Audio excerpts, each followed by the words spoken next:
Hi guys, welcome and thank you for joining me today.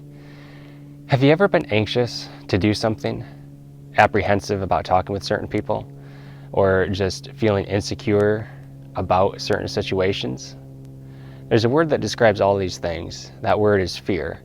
So you guessed it, today we're going to be talking a little bit about fear. Specifically, insecurity. So insecurity is a type of fear where I perceive myself as being less than enough for whatever a situation calls for, or where I see myself as not being able to live up to expectations in a certain situations. This type of fear can be very paralyzing. And this type of fear, I've noticed in my own life, has held me back on several different occasions. It's kept me from experiencing, all the joy and all the fullness of life that God has for me. So today I want to give a brief overview, kind of what insecurity is, about a little bit about how it comes into our lives, and a little bit about how to overcome it. So for most people, myself included, insecurity starts arising, very, very early on. This could be just between the parent-child relationship. There are certain places or times or situations that come up where the child, maybe even an infant, just doesn't feel safe. And, an infant is not going to be able to have words to describe it. So I'm going to start a little further on, probably around, the age when memories first started, and start here and just say that specifically for any long, lengthy period of time where a child feels unsafe or just feels that something is not being, one of their needs is not being met the way that it should be, that child probably doesn't have the ability to say something about it. And that child, depending on the age, may throw a tantrum or may, start acting out in some way that shows, to a perceptive parent, hey, something's off here. I need something. I don't know what it is, but I need something. And it's at these times that insecurity can pop in and start saying, well, it's because of you. You're not this enough. You're not that enough. And this fear of not measuring up, this insecurity, starts the child's mind down a path of, I have to measure up to an expectation in order to earn what it is that I need. Even though at this time I don't know exactly what I need, but I have to earn it somehow. And it takes very strong, very in-tune parents to help a child through these stages. And I just want to go down a brief rabbit trail here and say that, anytime that parents are not on the same page, that is generally when, insecurity and fear is rampant in a child's life. They don't know what to expect. They're going from one parent to another parent. They're getting different answers. They're getting different descriptions, and they don't really know what's true. So just a brief note to you parents out there, do all you can to be on the same page. And if you can't be on the same page about something, at least I encourage you to at least agree on one direction, even if it's not the greatest or the best, until you guys can come together fully on what you both feel is the best direction for your family. Even if it means one of you has to compromise, or probably, as in most cases, both of you have to compromise on something. But, be on the same page, because it will really help your kids to move past insecurity. It will really help them see that, oh, I really don't have anything to be afraid of. And whole healthy parents working together is what really sets a kid off on the right direction for their life. It gives them a firm foundation where they feel safe. And anytime a child doesn't feel safe is a prime target for insecurity to rise up, and for that child to start thinking, oh man, I gotta hide this part of me. I've gotta keep from being vulnerable. I've gotta stay hidden. I've gotta, do this and I gotta do that. I gotta start thinking and conniving about how can I get my way. I know that sounds like a very harsh way of putting it, but in reality, that's what happens from time to time. Kids start thinking, like I said before, that they have to earn what the parents should be giving.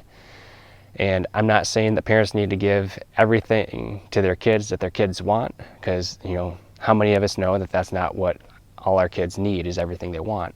But what they need is, they need that security. They need that unity between the parents. They need that family function of safety, vulnerability, they need that vulnerability and they need that safety despite being vulnerable. And I might actually say they need safety because of vulnerability.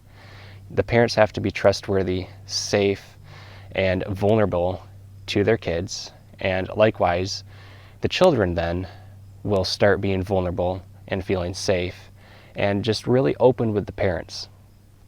And it goes both ways, from the parent to child, from the child to parent.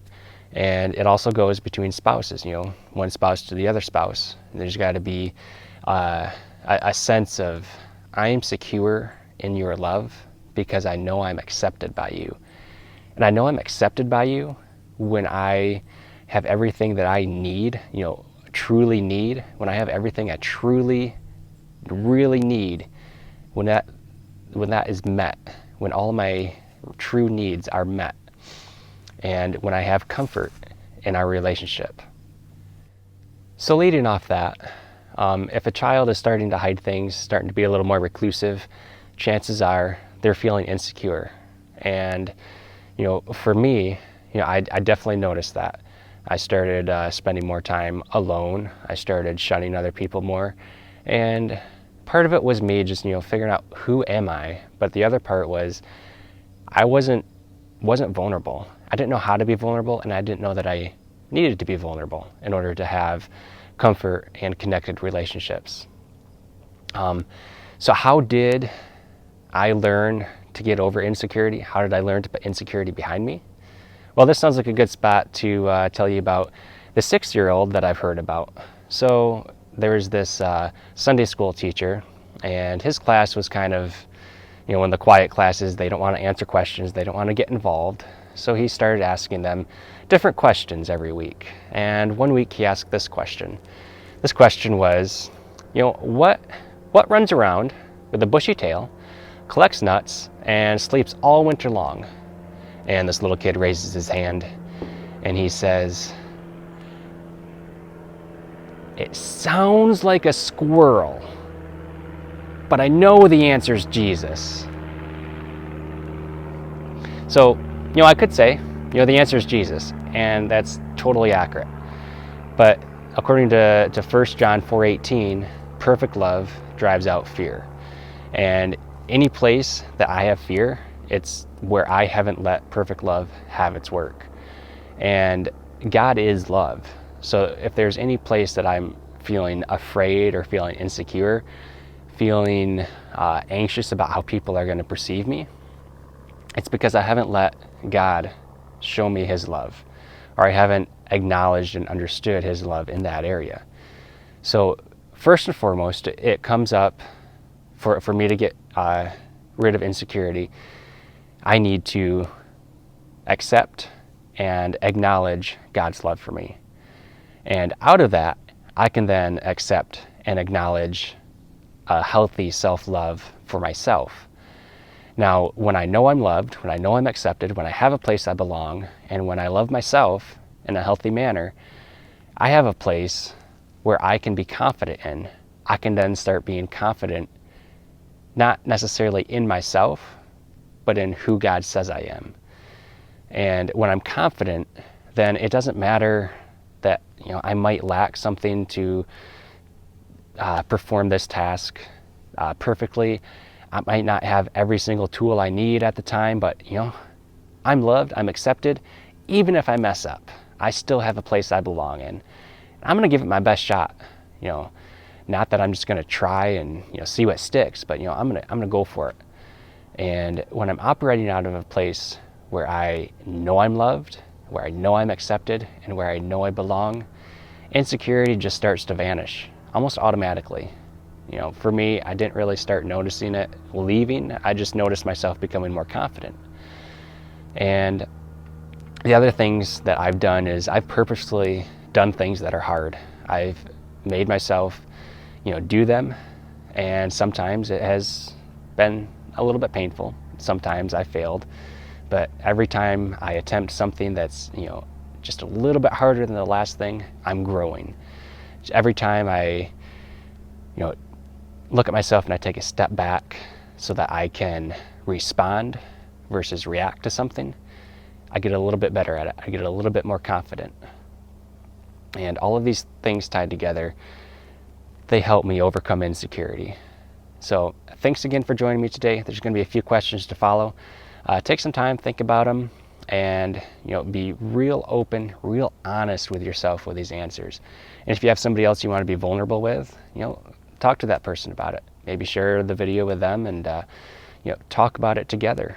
But however you want to discuss the content here, I hope it's been helpful. And I hope that you're making progress and you're starting to become the person that you want to be. Thanks for joining me today, and I'll see you back here again.